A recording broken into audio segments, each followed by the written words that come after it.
Thank you so much. I feel like the speaker who gets up behind Jonathan Rapping and throws away their prepared remarks. And that's what I feel like doing. Just a brief introduction to our panel. One of the things that Jonathan talks about, which I'm in the middle of writing about, is the way in which the system immunized judges from the consequences of what they were doing. It was the same kind of culture that he was talking about, except much more difficult to unpack because it depends to a degree on others. And it depends on prosecutors and defense lawyers. I think about how judges can get proximate and be consistent with the role. And it's a hard issue, but with the notion that the prosecutors and public defenders would get proximate the way Jonathan is talking about and present those stories to the judges is really critical.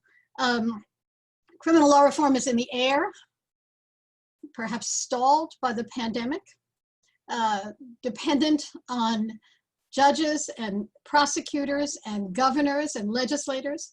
Too often what we've seen on the criminal legal system rather, is baby steps. That's what we've seen over the past couple of years. Too often it's derailed by anecdotes. The latest anecdote that we're hearing, the latest narrative that we hear is that, you know, bail reform has led to increased crime, that the COVID-19 releases, to the extent they've occurred around the country, has led to more crime. And this is simply not true. It is simply not true. But bad narratives seem to be able to upend the criminal legal system all the time. So it really depends upon the people in the panel that I'm about to introduce to break that cycle or contribute to breaking that cycle. So that's what our panel is about, not just prosecutors, but public defenders. I think I'm going to introduce everyone first, and then I'll call your name and we'll go one by one. The first speaker will be my favorite Angela Davis. There's another one, but my favorite Angela Davis is Angela J. Davis, Distinguished Professor of Law at American University, Washington College of Law. She and I serve on the Sentencing Project Board. She served as Director of the DC Public Defender, a law clerk to the Honorable Theodore Newman, former Chief Judge of the DC Appeals Court, is that right? She is the author of an extraordinary book called Arbitrary Justice, Power of the American Prosecutor, which won the Pauline Rule Moore Award, and a forthcoming book on policing Black men. Our second speaker will be John Chisolm, who should turn on, when it's your turn, well, who should turn on his video now. Hello, John. He's District Attorney in Milwaukee since 2007. He distinguished himself and has distinguished himself in a number of ways as District Attorney. On the one hand, Wikipedia tells me that he's a zealous prosecutor of public corruption. But then when I dug deeper, also criminal justice reforms which focus on community-based prosecution, evidence-based decision-making, and the deferred prosecution of the drug-addicted and mentally ill defendant. Our third speaker will be Keir Bradford-Grey. Oh, hi. Who was named Chief Defender of the Defender Association of Philadelphia.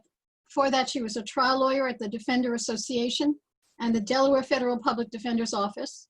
She is not only the first African-American and the second woman to hold the Chief Public Defender position in Montgomery County, and this is extraordinary, she's also the first African-American to head a department in any position in county government.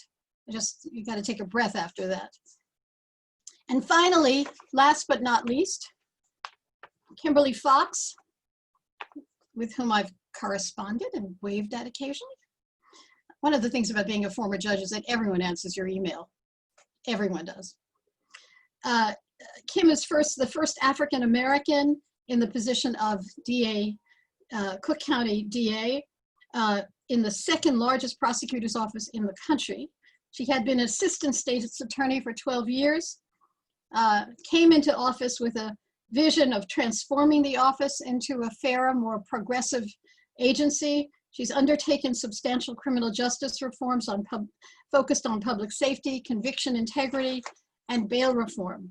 So we will begin with Angela, and who'll give a short presentation, followed by questions after each speaker, and then we'll wrap up with questions from the audience as well. Angela? Thank you. Thank you, Judge Gertner, and thanks so much to everyone for inviting me to participate in this panel, and thanks so much for the wonderful work of the Commission. Thank you, my brother Jonathan Rapping, for starting us out with those inspirational words. I appreciate you so much. We are truly in a state of crisis in our criminal legal system. We've got over 2 million people in state and federal prisons and jails. We've got over 7 million people under the control of the criminal legal system, either in prison, in jail, on probation, or on parole. We have deep-seated, unwarranted racial disparities at every step of the process. African-American men are 6 times more likely to be incarcerated than white men, 2.5 times more likely than Latino men. Black and brown people are treated worse at every step of the process, from arrest through sentencing. They are treated worse than their similarly situated white counterparts at every step of the process. Black and brown people are more likely than similarly situated white people to be arrested. Once arrested, more likely to be convicted. Once convicted, more likely to face stiff sentences. And there are many complicated reasons for mass incarceration and for these unwarranted racial disparities. And by the way, I should step back and say, those disparities exist whether a person's accused of a crime or a victim of a crime. Either way, Black and brown people are treated worse. And there are a lot of complicated reasons for these disparities. But one very serious problem is the discretionary decision-making by criminal justice officials, especially police officers and prosecutors. When police officers stop and arrest Black and brown people because of the color of their skin and don't stop and arrest and search similarly situated white people, they're engaging in racial profiling, and they are contributing to this problem of unwarranted racial disparities. But police officers can only bring people to the courthouse door. It is the prosecutor who decides whether that individual will stay in the system and what will happen to them when they get there, because prosecutors control this criminal legal system through their charging and plea bargaining decisions. Prosecutors decide whether a person is going to be charged and what that charge is going to be. It's very easy for them to bring charges despite what's been going on with these cases involving these police officers. It's actually really easy for prosecutors to charge people. It's a really low standard, probable cause, much lower than the proof beyond a reasonable doubt that they need to convict. And oftentimes prosecutors will overcharge to give themselves an advantage at the plea bargaining stage. And when prosecutors charge one person and don't charge another, give one person a break and don't give another person a break, they create disparities. And oftentimes they do that, and those disparities break down along race and class lines. Similarly with plea bargaining, Rapping mentioned that 95%, sometimes it's more like 97% of all criminal cases are resolved by way of a guilty plea, and prosecutors control that process as well. And when they show favorable treatment to one person and not another, oftentimes it breaks down along class and race lines. And when they do that, they are contributing, causing and further contributing to these unwarranted racial disparities in our criminal legal system. And I'm not saying prosecutors are doing this intentionally. I'm not saying they're saying, oh, you're Black, I'm gonna lock you up, and you're white, I'm not. There's complicated reasons for it. There's implicit bias. There are a lot of race neutral factors that they take into account that produce racial results, racial disparities. The bottom line is that they have the power. They control both of those decisions, both the charging and the plea bargaining decisions. And those two decisions really kind of control how this criminal legal system works. And the decisions that they make, the charging and plea bargaining decisions, are made behind closed doors with very little to no accountability. There are other problems in our criminal legal system. There's a problem with people being held on cash bail without being convicted of anything, locked up simply because they cannot afford to pay. We have underfunded public defenders. Rapping talked about that.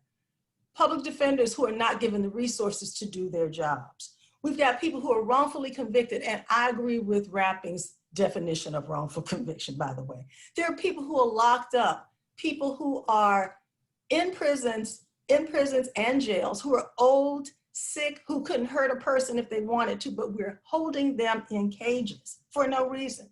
And we have police officers that are killing Black and brown people and are not being held accountable.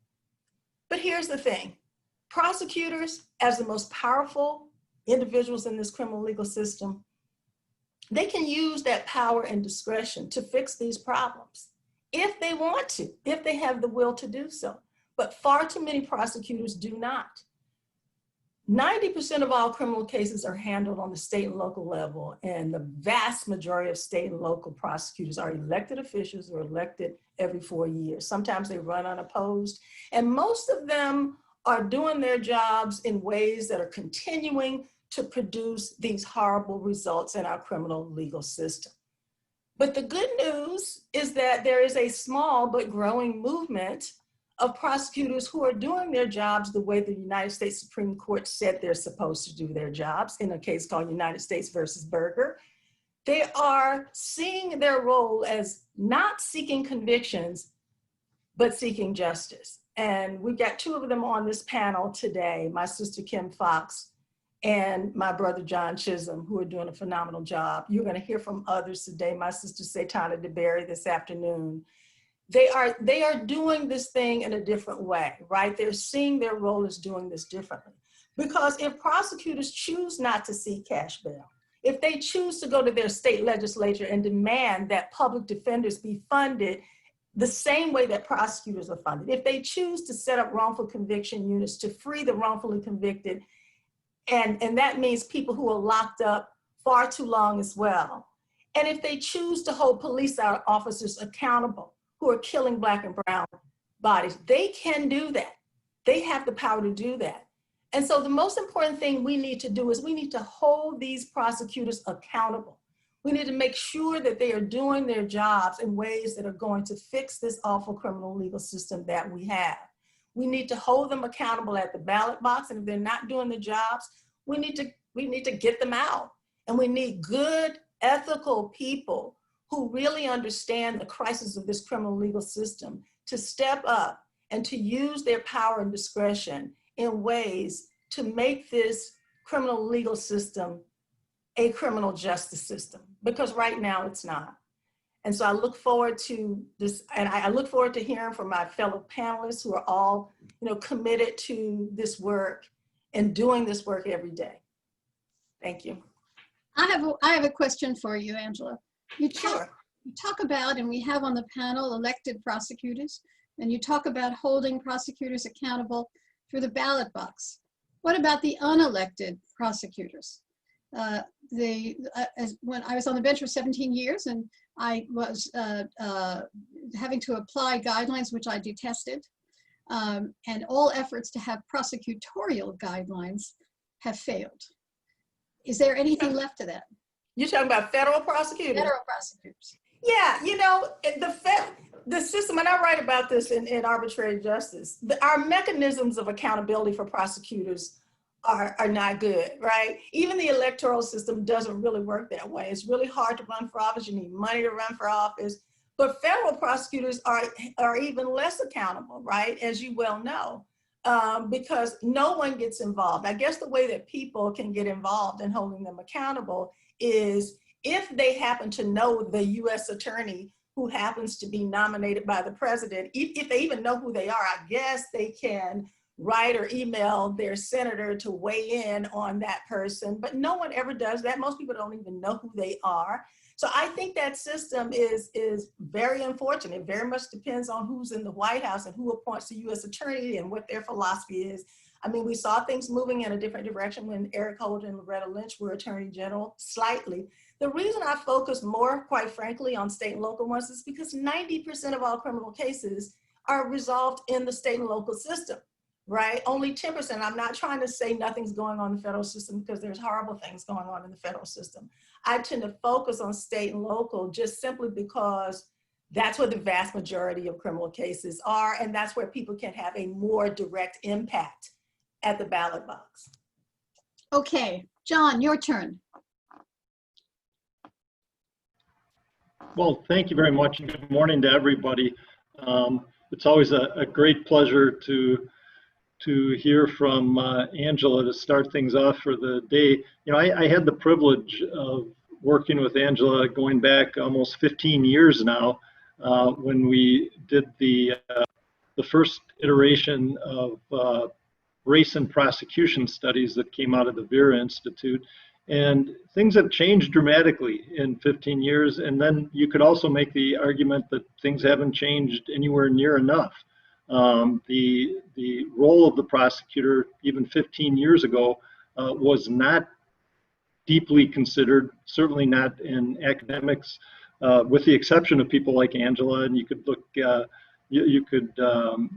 look at a few academics that had studied the role of the prosecutor deeply. In the context of what do I believe the role of prosecutors and public defenders are in criminal justice reform, I always start with the premise that it requires a deep and trusting level of collaboration. In theory, I believe that the head of your local public defender's office and your chief prosecutor in your jurisdiction should agree on about 90% of what should be taking place in the criminal justice system. That is not the reality. I understand it. I think that that's really the aspiration, that everyone should be deeply committed to the communities that they're serving and committed to making them safer, to making them healthier, to creating the conditions that allow for, you know, much more prosperous living than what we're currently trying to manage on a daily basis, particularly accelerated by the challenges that we're facing with COVID. So when I say collaboration, I mean that in the sense that I think that criminal justice reform is dramatically hindered, impacted by our obsession with the adversarial process. That's really what I believe it comes down to, is that all the way we train lawyers, the way we function within the court system is pretty much predicated on a binary system. And it's a win-loss type mentality that you really have to try to step back from and ask the question, what do you really want to accomplish with this individual case? What is the primary goal? I think everyone would understand that when somebody is brought before us because they've killed another person, because they've sexually assaulted a child or someone in the community, people that pose a significant risk to the community, those are individuals that rightfully should be given first-rate defense, and they should have the strongest evidence presented in the fairest manner possible, and there should be a fair and transparent adjudication of that case, and then a decision should be made on what the most accountable thing is for that person. We also recognize that that's, you know, maybe 15 to 20% of the work that we do on a regular basis involves that category of individual. We've also come to understand over the years that the distinction between a person that we consider to be a risk and is the focus of the criminal justice system has oftentimes been exposed to a lot of factors that would make them a victim in a slightly different context. So the distinction between victim and offender is really temporal often. It just means when did the police encounter them? And understanding that and understanding the deep role that trauma has played in many of our communities, and historical trauma that is best understood through the increasingly understood impact of racial structural disparities, and then trying to figure out a way to address those things. I think one way that you can start as a prosecutor is to basically open up your office and allow people to come in, like we started doing back in 2006 with Vera. Let people come in and see and actually study and analyze how we charge cases and use data to inform that decision, both internally and externally. In other words, you want your people that are doing the work every day to understand what the impact of that work is. And it's almost impossible to do when you know, you have a caseload of hundreds of cases, and you're in a system that puts the premium on just getting those cases resolved. You don't often have enough time and enough information to step back and say, you know, what ultimately is going to be most effective for the community and for this individual, for the victim, what's going to resolve the problem at the end of the day. Angela has played a huge role in trying to modify the conditions for the American Bar Standards for the role, the obligations of the prosecutor. And the primary one has been that prosecutors have to look on themselves as problem solvers, not just case processors, that we have an obligation to our communities to work collaboratively to solve those problems. And that means oftentimes, in my view, stepping back and sharing this discretionary power that everyone is talking about nowadays. It's real, it's there, but it's best used in, again, a collaborative framework. In other words, you allow other parts of the system to inform our decisions.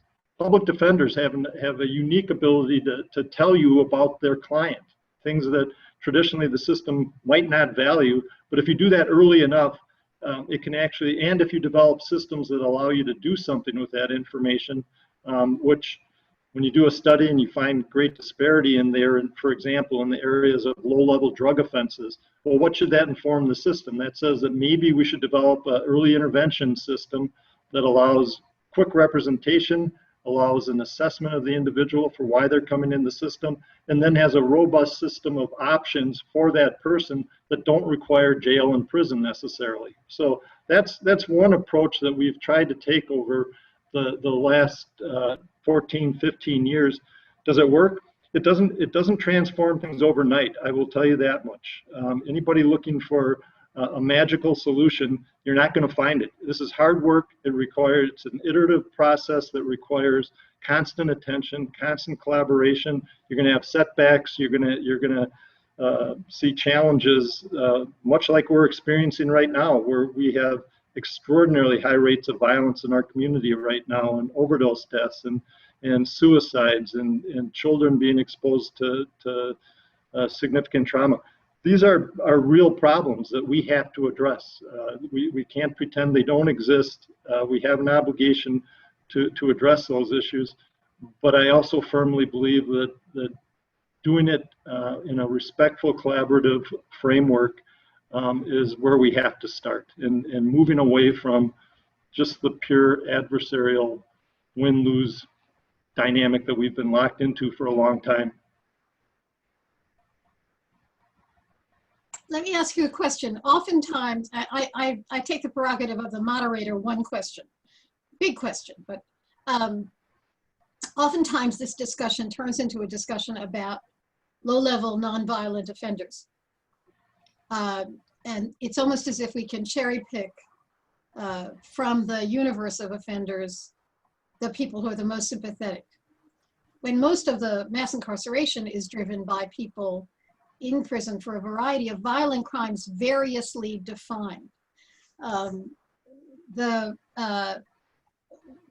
been interviewing some of the men that I sentenced, including some that I sentenced for violent crime, and what in my small anecdotal sample, find that in the gang cases, oftentimes, by the time they hit their mid-30s, they are totally different human beings. And if the question of, certainly by the mid-40s, which is when I've been seeing them, they are, as I said, totally different human beings. How do you deal with the public on the one hand, and how do you deal with making charging decisions with violent offenders, but whom we treat out of proportion to even what they did? Yeah, thanks, Judge. I don't think we can ever underestimate the capacity of violent crime or the perception of violent crime to dictate policy. And that policy can be demonstrated over time to actually be counterproductive at times. We have seen just the going rate for accountability escalate year after, for really from the 1970s on. And I think it correlated probably with the emphasis on drug interdiction. You know, look, if you were going to put somebody in prison for 10 years for selling cocaine, then you had to put them in prison for 30 years for killing somebody. And it's really hard. I will confess, I've been a prosecutor since 1994. I grew up infused with sort of that calculation of, how do you assign accountability? But one thing I do know for certain that is held uniformly across all communities, and that is they want to be safe. It really drives the concern. So how can you address it? I think that, again, you change the role of the prosecutor in some ways. You develop community prosecution programs. I have prosecutors, experienced trial attorneys that get out of the courthouse. They always have to be embedded in the community, and their job is to help that community solve problems at the neighborhood level. The community drives the response. They identify what the problem is. The prosecutor gets to use their capacity as a member of the legal community and with the authority that they have to help organize that. But their real role isn't to lead that, it's to collaborate again and to identify problems that prevent them from happening or prevent them from getting out of control. The second thing is we have to acknowledge the impact, the longitudinal impact of trauma.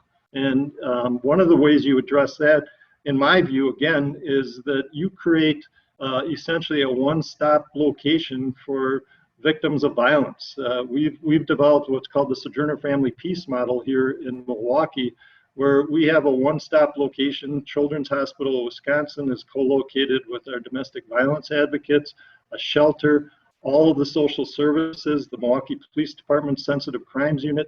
They're all co-located on one campus. And the express goal of that collaboration, of that co-location, is to take families, not just individuals, but families exposed to violence, and treat that as an immediate public health crisis. And we're looking to the future. We're trying to stop this process where people are really just conditioned to believe that you can only resolve conflict through violence. The omnipresence of firearms in our community right now makes our job extraordinarily difficult. People that have lived lives of trauma are put in tense situations, and they've been conditioned to respond in violent ways. And once that happens, it is really hard. My obligation at that point in time is to keep the community safe.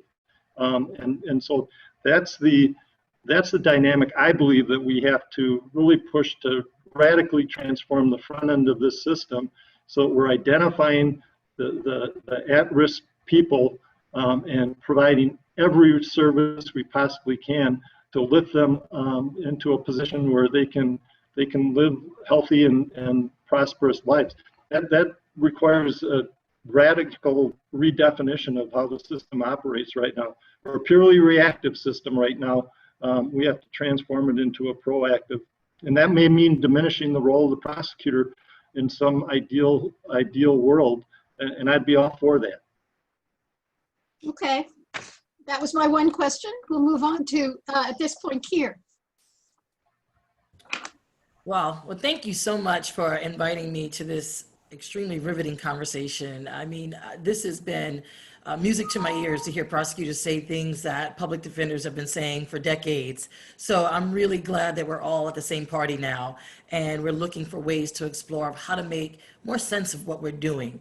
But I want to start with something that I think that is not just unique to public defenders or prosecutors, but to the system at large. There is absolutely no accountability standards on our system at all, and we need to start there. Having a system that we can measure some values and measure behaviors and practices against those is really critical. They talk about how public defenders are overworked and overwhelmed, and that's one of the big problems of the system. But the truth is, the whole system is overwhelmed. When judges have 50 cases on their docket and they're only able to listen to about 15 minutes of argument and advocacy per case, how can they truly get a full understanding of how to make the best decision? And so this is the exploration we have to make. Is our system handling way too much? Is our system handling things that it shouldn't? And is our system, because the stakes are so high when you put someone in this system and they come out on the other end, Is it necessary to use this system for the things that we use it for? I proposed setting 3 goals for our system. And that is, number 1, we have a metric to judge our system on whether or not it is making effective use of taxpayer dollars. That sounds very plain and simple, but when I say that, are we wasting money doing things because this is how we've always done them, versus this is where we should be putting the investment in to prevent people from coming in here? And so when we look at the cash bill system and see how long people sit unnecessarily at a charge each day to the taxpayers, only to get their cases dismissed, probation after months, or withdrawals, all of those things that could have been handled and done and evaluated so much earlier before we wasted that much money making people more desperate. We need to make sure that our system is making effective use of taxpayer dollars. 2, we need a system that is fundamentally fair, and that means clear of bias, whether racial or economic. And where we see disparities, as we've just been talking about, we know that our system is not operating in a fundamentally fair way. And the last one, we need a system that truly promotes public safety. If our system makes people more desperate, if our system makes people more likely to engage in the same behavior or worse, then we have not done anyone a service. And really what we are doing is creating a facade that what we are doing is actually advancing public safety. So if we put everything we do to the test of does this advance those 3 goals and truly promote public safety, I think we can find so many areas in our system that we can carve out and hand over to better professionals, or professionals who are better equipped to deal with the social challenges that the people have coming into our system. Now, with that, I will get to public defender's role in that. Jonathan, I'm sorry, I loved your comments because I think you're spot on. I think public defenders have a very unique role to play in reforming this system on the front end. The front end is where we meet the people, and we can hopefully, it will create a huge structural change. Be able to differentiate between people and behaviors early enough so that we can kick people back out of this system and put them into the places that they can really get the types of help that they need or get the supports that they need. And we need to do that in a way where we intervene before we start the destruction path. And what we have seen is that when we put people in touch with others in their neighborhoods, in their atmospheres, even family members, and start dialoguing with them about gaps that have always happened that we can put together. When we keep people with little supports that they have, there's a better opportunity for that person to progress. When we put them in this system and lump everyone into the reentry bucket, right? So we kind of take away everything they have, make them more desperate for months and months and months. At the end of the process, now they're going into reentry. So that is kind of regain everything that you lost and build upon that. That's a system designed to fail. And our system, which has zero accountability, has never been accountable for the high rate of readmission back into our system. Instead of saying and blaming the person, why don't we say maybe there's something wrong with your structure, that if you're a part of your goal is to rehabilitate, why is that not happening more often? Why more often than not are people coming back with the same issues or worse? What are we doing to create this devastation? And that we're going to have to atone for at some point. But public defenders also are not beyond reproach. As we have pointed the finger at other players in the system, prosecutors, judges, probation, police, we have to also look at ourselves. Where are our blind spots in this system? Where have we accepted that the people coming through this system need to be here? And where have we just worked on their case in order to get them the best possible outcome that the system has to offer? That is where we have to start understanding our own strength and our own value to change the narrative. We have access to thousands of people a year. And like everyone said here, mass incarceration, who do you think are the massively incarcerated? Those who cannot afford a lawyer, or those who do not have the status that would buy their freedom. So that is generally public defender clients. What are we missing? And what opportunities have we not taken to make sure that we're using our access to information about the people and using that in a way that it feeds and lends to a different narrative of what public safety truly looks like and what it should look like for all? Where do we not have the experiences that the people that come through our system have? And we're not able to articulate what it is that a decision maker should have it be armed with to make the right decision. I do agree wholeheartedly that we definitely need to have more of an understanding and create more agency for community in this system. They have been left out of the decision making. They're the ones we're supposed to be making the decisions on behalf of, but yet and still their voices are rarely heard, or if they are, it's very much at the end when we have decided the fate of the person. That my office is changing. And that right now is something that is hard for public defenders to accept, that we are inviting community in to take some of that power that we believe that we had because we are lawyers, we so rightfully worked and earned for these degrees, and we are the ones that carry justice on our backs. But no, we're not. We're part of a team that carries justice on our backs. And we should never look at ourselves as the lone wolf that is the crusader for justice. The people have a right to talk to us about what they want. The people have a right to talk to us about what they haven't been getting. And the people's voices are those that should be coming through, not just us, but giving them space to say the things that are necessary. Our system processes people who our government has not invested in a long time. And those investments or lack thereof create a lot of what we're seeing. And so when we don't have the tools or the understanding of how those lack of investments created the opportunity for a person to come into contact with this system in the first place, how those discretionary practices create the imbalance and disproportionality that leaves people and relegates people to a life of second-class citizenship, we are also contributing to the continued oppression that this system has created. I would say this, we have a lot of opportunity to do bold and new things in wake of COVID. We have seen things that we have tried to do to minimize how many people come into this system. And I've watched many great people and leaders and stakeholders say, okay, right now our priorities are these crimes or these people or this, not this. And so when we carved out priorities for our system, we started to actually focus on the things that plague our ability to achieve public safety. And what we found is that when we left people alone or gave them to community programming or social services, they're actually thriving and doing better. So why can't we continue on that path to study what we've been doing and saying, you know what? Our system is overburdened as a whole. It's not just public defenders. Our system needs to stop trying to handle and acting as if they're God and handling every social ill because we were never designed or built for that. We don't go to school for that. We're not trained for that. Other people are. And right now I have children who are graduated from school with degrees in psychology who can't get jobs because those jobs are very minimal right now. And we realize that that is what is necessary.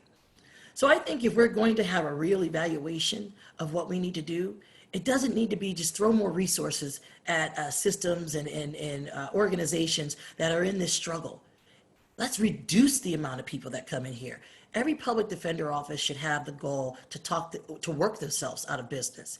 If that is not our goal, then all we're doing is perpetuating the same stereotypes and pointing the finger at everyone else and not looking within to see what we can do to advance meaningful justice in our communities. That's really all I have. I think some of the speakers have done a phenomenal job at setting out what the issues are from their vantage point, and we're all pretty connected. But I do want to pick up on something that you said in terms of public defenders and district attorneys.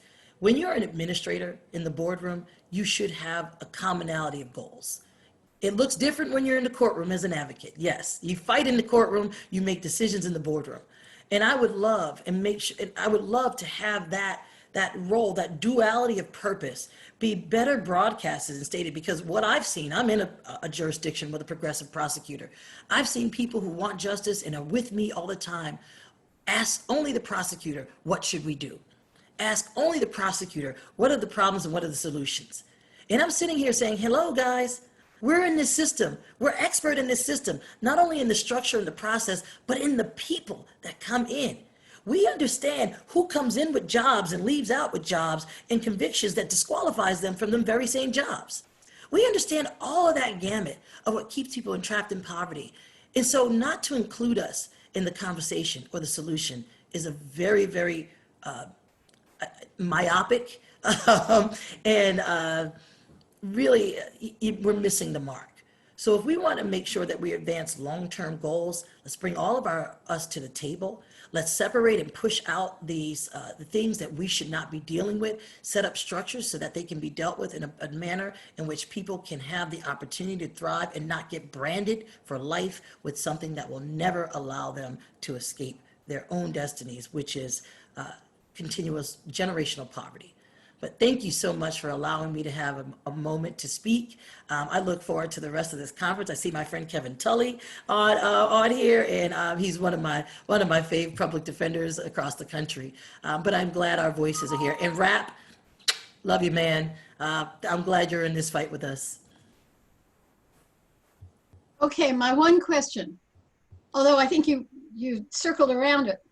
When John talked about the obsession with the adversary system, there are surely public defenders around the country who would have responded to that and saying, say what? You mean the Constitution? How do you deal with, I mean, you're talking about an administrator role. I've seen public defenders sort of push back over drug courts, diversionary courts, because it basically dilutes their role, or they see it as diluting their role. How do you deal with that? How do you deal with the collision between the adversary system on the one hand and the kind of justice you're talking about on the other? So I'm glad you said that. I heard a lot of discussions about diversionary courts, and I don't necessarily know if it's that it diminishes the public defender's role, but quite frankly, some of the diversionary programs that we see really don't accept those who have really severe issues that need to be dealt with in that type of fashion. Right? So we're seeing people that, 1% of people that fit into this peg, that fits into this diversionary program, that are more likely to succeed. But all the others who don't fit into that peg because they may have disqualifying convictions or things that make it really troublesome or trepidatious to say, will they succeed? And will this drug court continue to grow and get funded if we're not showing great numbers? We tend to think that some drug programs, while we think they are awesome in terms of their intent, in terms of the practical realities, it is really not getting to the people that are truly in need for this type of process. And so that is what the criticisms that I've heard public defenders have in diversionary programs. Secondly, I agree with you. Sometimes we can lose sight of the goal here. And the goal is not me to win against this person. The goal is this person here whose life is at stake, who I'm not only looking out, or shouldn't only be looking out for their legal outcomes, but also their life outcomes. That's a lot to put on my shoulders. But honestly, I think that some of the things that we have placed in our offices, we have social work professionals, we have psychological professionals.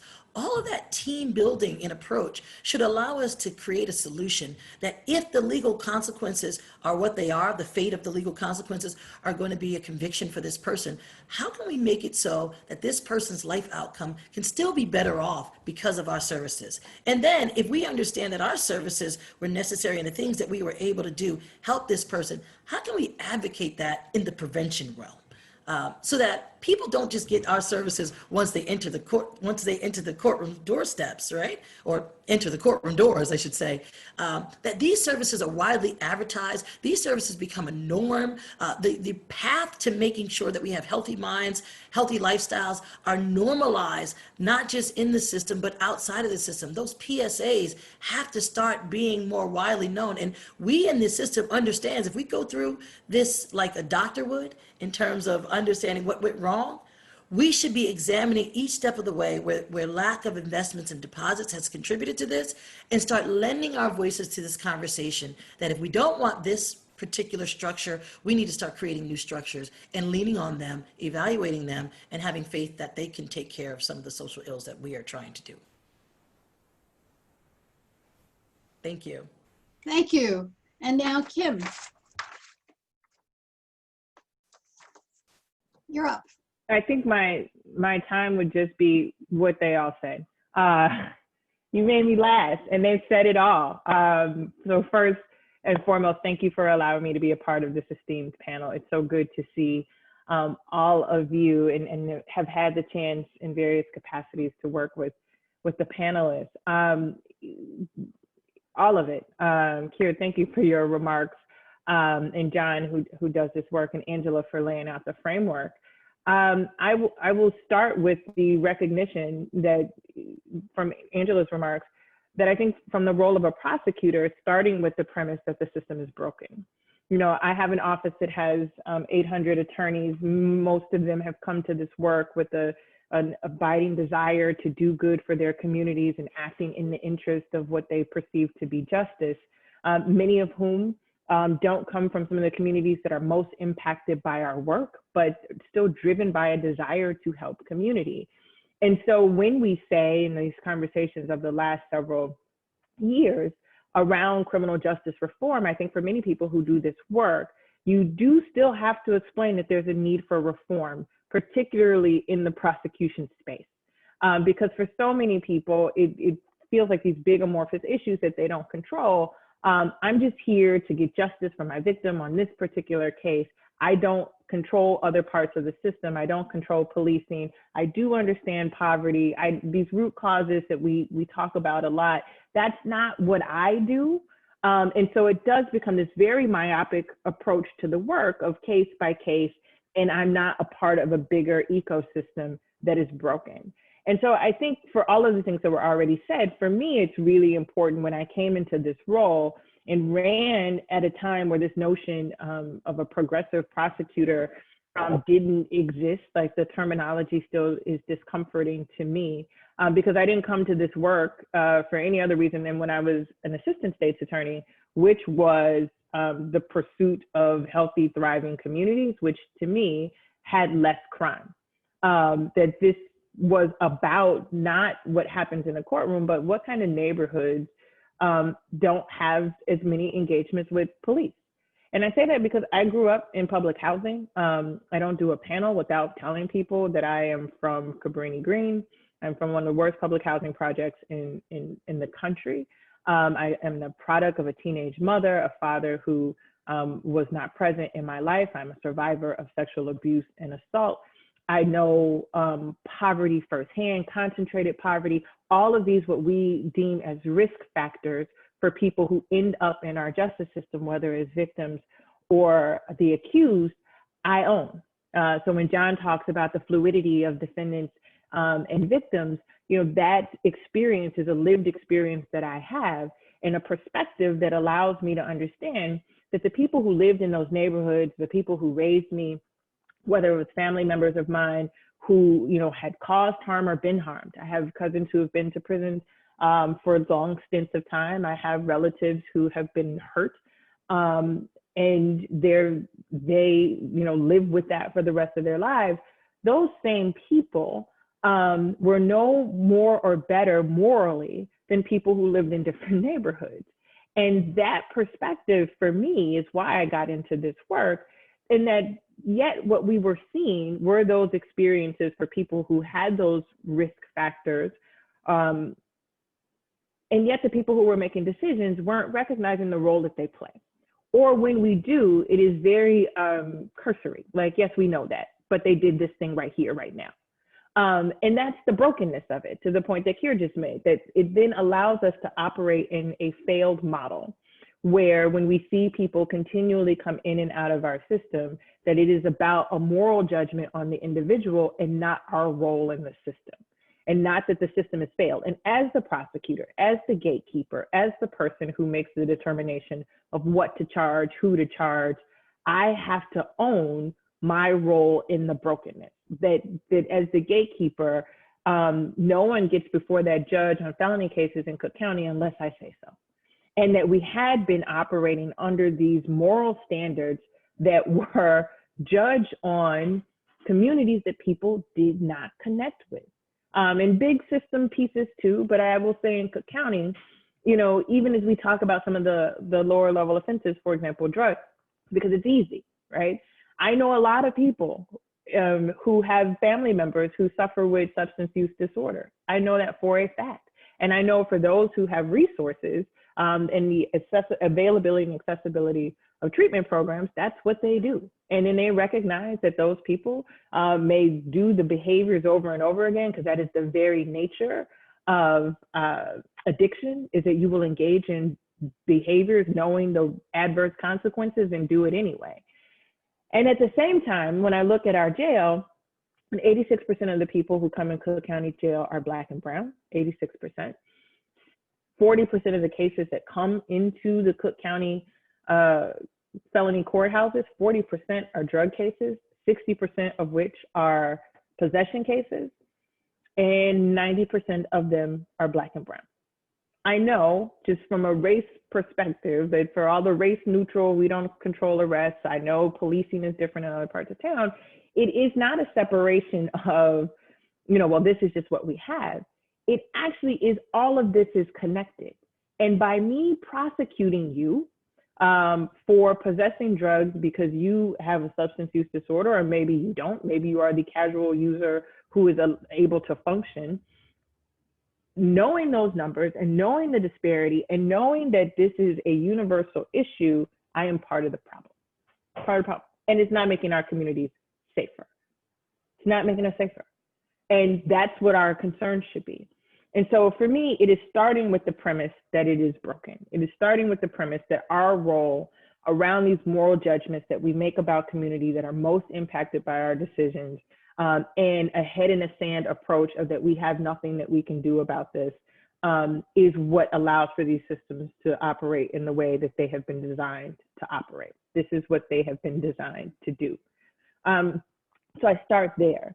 The other piece is, as you talk about this adversarial process, there is still this unique role that prosecutors play.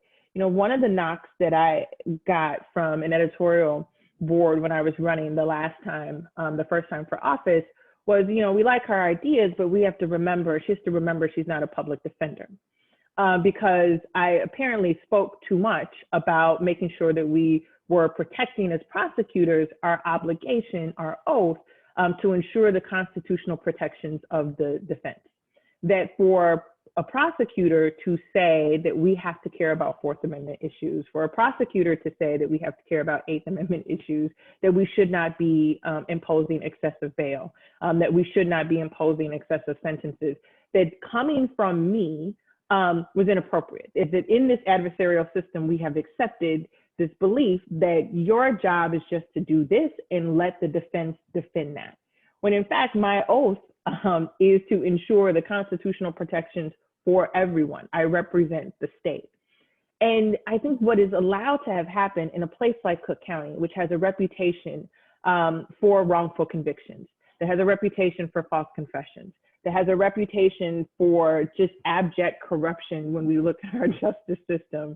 I think for me, centering that work around our responsibility is to make sure that the constitutional protections of the accused are at the forefront. Again, also changes our how we approach the work. And so that has meant things like and not filing charges when they are not appropriate, which seems like a novel idea. It seems like that is the basic tenet of what we do. And I will tell you that I've had front page headlines that have attacked the fact that I've charged, 10% less cases or dropped 10% more cases than my predecessor, that there are 5,000 less people who've come through our system, that when we drop, for example, a homicide case because the evidence isn't sustained, that people would say to me, well, why wouldn't you just get that before a jury? That the perversion of all of this has become so baked into our system that reform, which really shouldn't be reform, but the way it was that we should operate, feels wrong, feels this overly progressive. And so I think for me, again, not taking anything, because they've said it all, so I feel like I'm scrambling to meet the expectation of the panel. I think the role of the prosecutor is to first and foremost own all of that, own that it has been broken, own that there is a role that we have to play, and then be transparent in how we do it. I learned from John Chisolm and the work that he had done with Vera before I even came into office about the importance of having the public see your work. And so when I came into office, we published every piece of felony case level data on an open data portal for the public to see. And what I knew was there would be things in there that might be good, might be bad, might be ugly. And to Angela's point of how we treat similarly situated people across the fences, victims and defendants, that in order for us to do something about it, you can't fix that you can't measure. We have to have it out there. And we have to have it out there in a way that is not just us, and we're not, massaging it to say what we wanted to say. This is raw data. And I want academics and researchers and activists to be able to look at it, to cull it, and to say to us, you should be held accountable to this. I'm accountable to the people for whom I serve. And so this work of, what can you do as the role of the prosecutor is be as transparent as possible and unafraid. I wanted to, for me, create a standard now nationally that the expectation is that you don't own this data. You don't own this information, that it belongs. And so whenever I'm not in office, whoever comes, they can't turn it off. And then last thing I'll say is, because I see a question around culture, we didn't have a mission, vision, or value statement in our office. As a young prosecutor, my message was always, do the right thing. And you've got 25, 26, 27-year-olds who are going out there. Many of them saw, the Wire box set and are like, yeah, I'm ready to go. And how we, incentivize their success was based on convictions that they got or juries that they had done.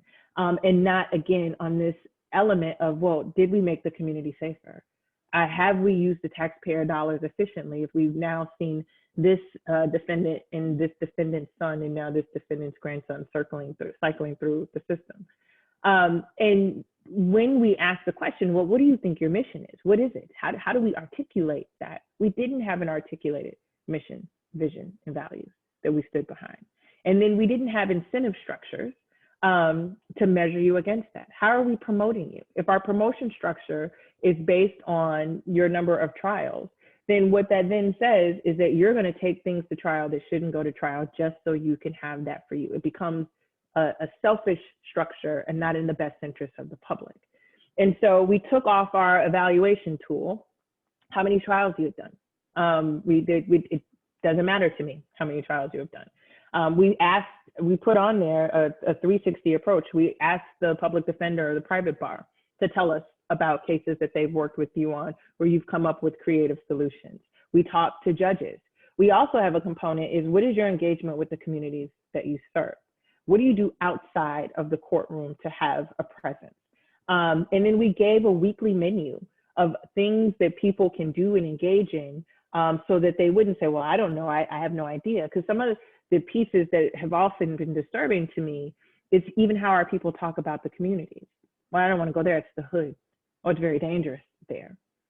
Where our victims come from, who morph sometimes into our defendants. And if you have a perception of what even that community looks like while you're representing them, it taints how you view what a just outcome will be.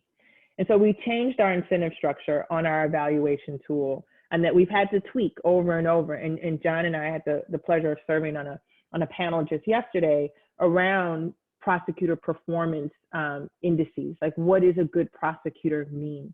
How do you evaluate what a good day in the office means when it is not relegated to a conviction? What does that look like?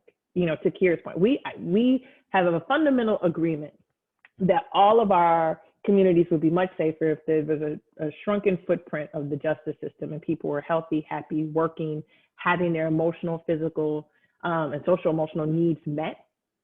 What are we doing to get to that point? How are we measuring our efforts to get to that point? And so it's a struggle. It's a struggle with an organization that is as big as mine. It is a struggle, to John's point, in a city, a county that is wrapped with violence, that we have seen increase this year in astronomical ways, at a time when most criminal justice policy history has told us the worst of the criminal justice policy initiatives come in times of increased violence, in times when elected officials want to ease fears. And so fear drives bad policy.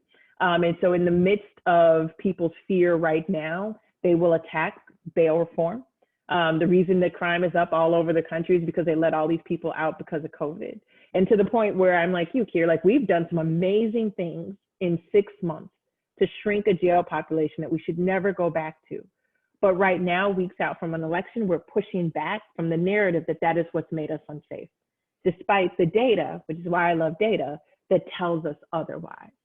And so that's what's at play. Again, I think the role of the prosecutor is absolutely essential, but I do want to affirm and acknowledge that it is not solely ours to bear. You know, one of the things that we also try to disabuse in this culture of the work that we do is the white hat, black hat thing, right? Like we're not coming in to save this. You know, there's a notion we like to be heroes in the prosecutor world. It's why I always talk about where I come from. My hat has been gray. At any moment, I could have been on the other side of the table. At any moment, not because I'm somehow exceptional, not because I'm somehow better.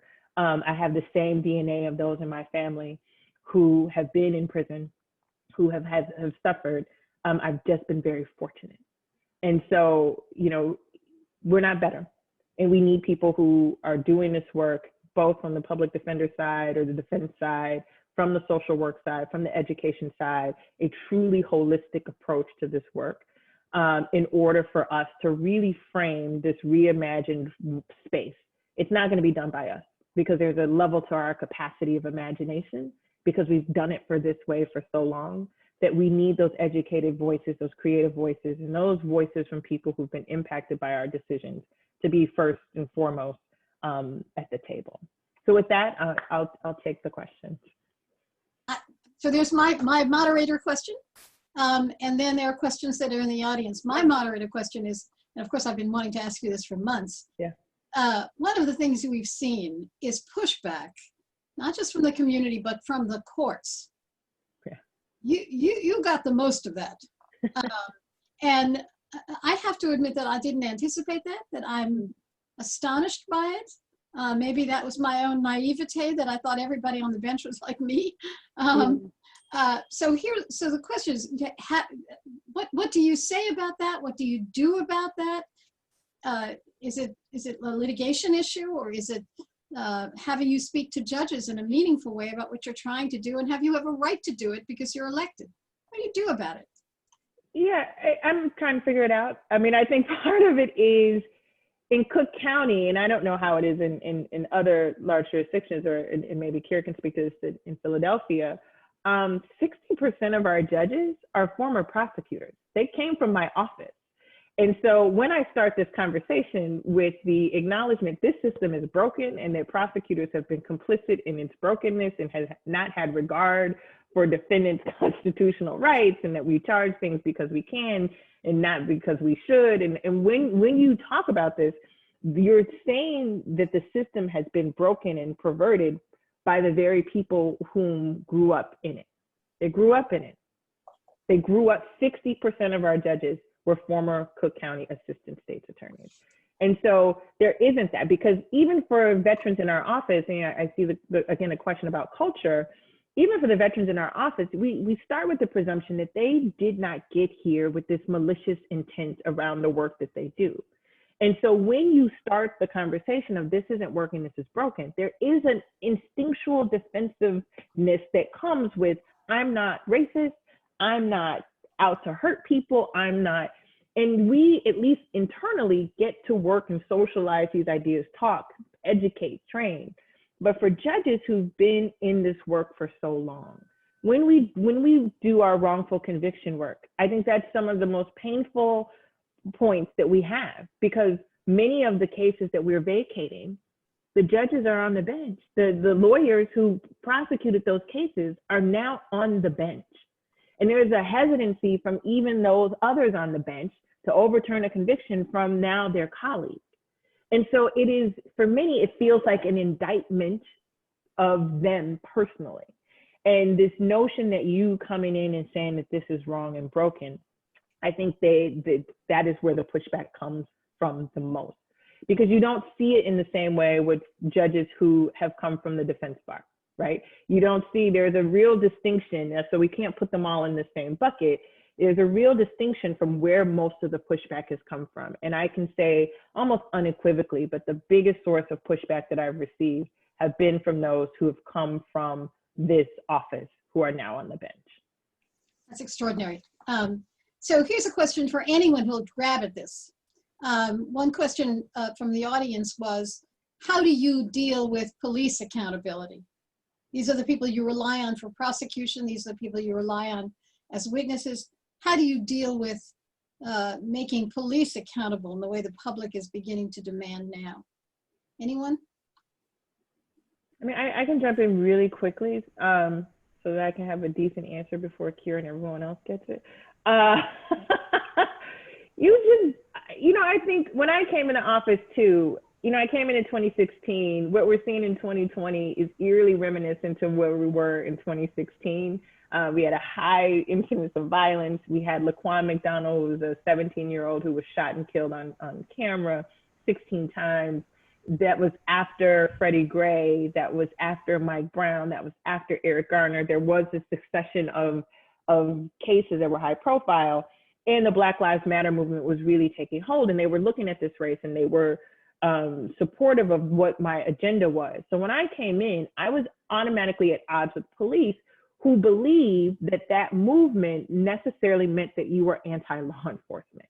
And that, I've always said, these men and women have very difficult jobs. They go out there, they should be well equipped to do it, have all the resources that they need in terms of psychological health, mental health, training, the like, de-escalation, social.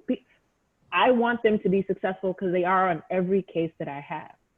But I also know that if we do not hold them accountable, the people who are impacted by violence in their communities, who have very little faith and trust in the very institutions that we say we need you to come testify to, won't come, because why should I help you when you allowed the police officer who unnecessarily stopped and frisked my son?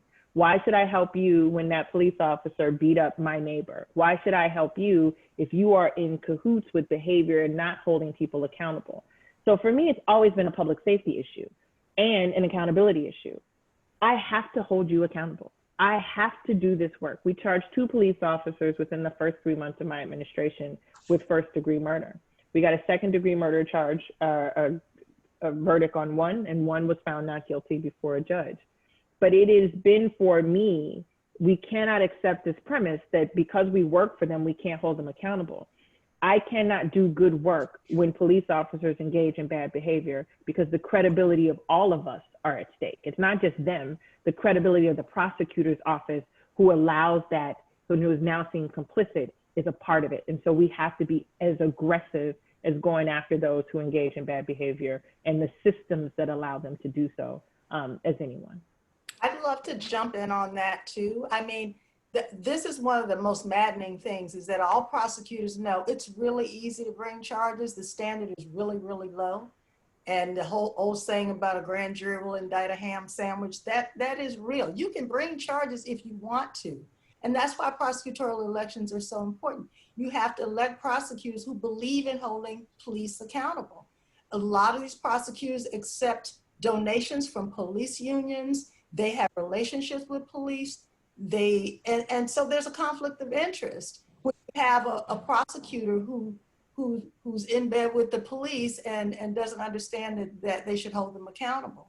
And so that's why people need to get really involved and ask those questions of their elected officials and people who are running for office. Are you going to hold police officers accountable? A lot of people call for special prosecutors because there is an inherent conflict of interest. When you have police officers who work as their witnesses, they work closely together. And so you have to truly have somebody who has the courage to understand, yes, I support law enforcement, but when law enforcement breaks the law, I'm going to hold them accountable, right? There's 2 sets of rules. Like, people who are not police officers, they're charged right away. But the whole script is flipped in a lot of these jurisdictions when the person who commits the crime is a cop. And so, again, there are people like the prosecutors on this panel and others who do hold police officers accountable, but not all of them do. Can I just quickly say something from the defense side, because this is what we actually are doing. we have access to a lot of information about every officer, how they testify, what they do, complaints against them, citizens' complaints against them, that we have formulated what we call a police accountability unit. So now when you talk about resources, here's where a well-resourced public defender office can do certain things. But we have been helping to highlight and bring greater transparency to the types of behaviors that we are trying to show people that officers are engaged in. I think it's hard for many people to fathom that officers behave in certain ways, and they want to believe that only the most egregious things are being promoted as police accountability. But no, we see so many acts that if were done by me, even in my capacity as a public defender, 100%, right? I mean, there'd be no way that I could survive my profession, my career, anything, given some of the things that we do. So we have created a database that is now we're using to work with our city council to understand a lot of things that they really didn't know about police behaviors and how that contributes to some of the injustices that we see in the system. Because these are the same cops that falsify documents. These are the same officers that we rely on their testimony for the material substance of a conviction. And then these are the same officers where numerous complaints are filed against them that never see the light of day. So it starts with that transparency. And if cities and jurisdictions don't start making police commissioners be more transparent about their complaint process, about the types of complaints, and about the ultimate decisions of those officers, then people will start to be in this bubble and think that this is really not a problem. It's an exaggerated issue that is being launched against the very small 1% of people that are creating the most egregious scenarios. So that's your database is publicly available? Yes, it is. And Rachel Rollins, the DA of Suffolk County, has just come up with a list of police officers who've been accused and circulated a list. But there's also people who talk about a Brady list. That is to say, to identify prosecutors that have been charged for, not charged criminally, but who have been cited in decisions or whatever for not turning over exculpatory material. Is that something you'd want to do? How do you deal with those kinds of obligations? Anyone? Silence. I was giving John a chance to talk. Yeah, I mean, listen, I think we have an obligation to do that. Again, I think to Keir's point, I think there are the things that people see and know on the big scale. And then there are people, I tell the story, and I know we're running out of time. When I was a young assistant prepping a witness for a motion to suppress, I talked to the officers separately. One officer said one thing, the other officer's story, as he told me, didn't line up. And so my face betrayed me and he said, was that not right? Tell me what to say. What do you need me to say? And it is those things, it is those engagements. And that when they rise, like, what do you do? So we hired the first chief ethics officer so that assistants can go say that this happened, because there was also no mechanism as a prosecutor of what do I do with that? That even before we get to the Brady list, these things that you won't even see, I was mortified, but didn't know what to do. I went to a supervisor who said, well, just don't call him, call the other. And my question was always going to be, but what happens when he goes to another courtroom? Has he done this before? And so having a mechanism in place for us to be able to have, one, prosecutors feel comfortable coming to talk to us about it where they don't fear repercussion, and two, a mechanism to notify our office of who to call, not to call, and notify our police departments about who they have in their behaviors, I think is absolutely required. I think I missed it, Book. I mean, Rollins didn't issue a statement of a list of Brady violators, just the police officers. The Supreme Judicial Court in Massachusetts issued a decision which required disclosure of grand jury material that reflected the failure to turn over exculpatory evidence. So that was a different institutional issue. I think we're about out of time, oh fearless leader. Mr. Stephen, is that right? We're about out of time? You're about out of time, but how about you, if Mr. Chisolm wanted to chime in on that? I'm going to call on him. I went from the authority of a judge to the authority of a law professor. Mr. Chisolm, you've got to talk, otherwise you lose credits. Oh, that's great. I was actually changing things up, and I was hoping the defense would get to speak last. I would say to the last couple points, sometimes policy can make a huge difference. So my predecessor was the DA here for almost 40 years. You know, in the early 1970s, he established a rule that we turned over discovery, and that meant everything at the first opportunity. That would mean the first significant appearance in a misdemeanor case or after a preliminary hearing in a felony case. And then the obligation, the expectation was that we continued to provide information throughout the pendency of the case. And we had an obligation, if we learned something even after the case was over, to do something about it. So that's always been my expectation. And so when there's a violation of that, I think the presumption on the defense bar is that it's unintentional. And so it doesn't rise to the level of, you know, sometimes things happen, right? And so if you're in the middle of a trial and all of a sudden you find something out and you're like, I think you didn't get this, it doesn't explode things. And issues of police accountability, look, yeah, sure. Again, for as long as I've been here, we've had a list of officers that had credibility issues that we had an obligation to turn over to the bar. So again, it's just a policy thing. On the bigger issue of police accountability, what's remarkable in my view is that we now live in an age of almost universal surveillance, right? Whether it's through body cameras or it's through citizen recording devices, commercial recording devices, whatever, and you still see extraordinarily bad behavior. You still see extraordinarily, you know, sort of mind-numbing things that they're doing things that you know are being recorded, and they do them anyways. What does that speak to? I think it really speaks to the issue of culture change again, and our obligation as a society again to put an emphasis on who we bring into the positions that hold such incredible discretionary power. And fire and police commissions have to have an elevated role. So that's you know, and certainly there has to be accountability for it too. But again, another policy that Angela mentions is proof beyond a reasonable doubt. That's always been the standard in the office. You don't charge a case unless you can prove it beyond a reasonable doubt. As a consequence, when you do the studies of our data, we have anywhere from 50 to 60% no process rate on the cases that are brought to us. You know, and that's done right at the front end. It's not done on the back end. It's done immediately. And so those are some of the things I think you can do through policy and practice.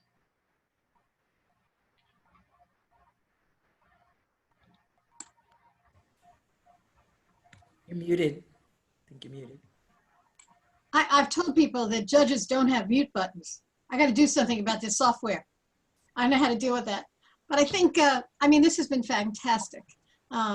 Really been fantastic. I hope that you can replicate this panel over and over again in other parts of the country, because it really is, I mean, this alone is helpful to change cultures.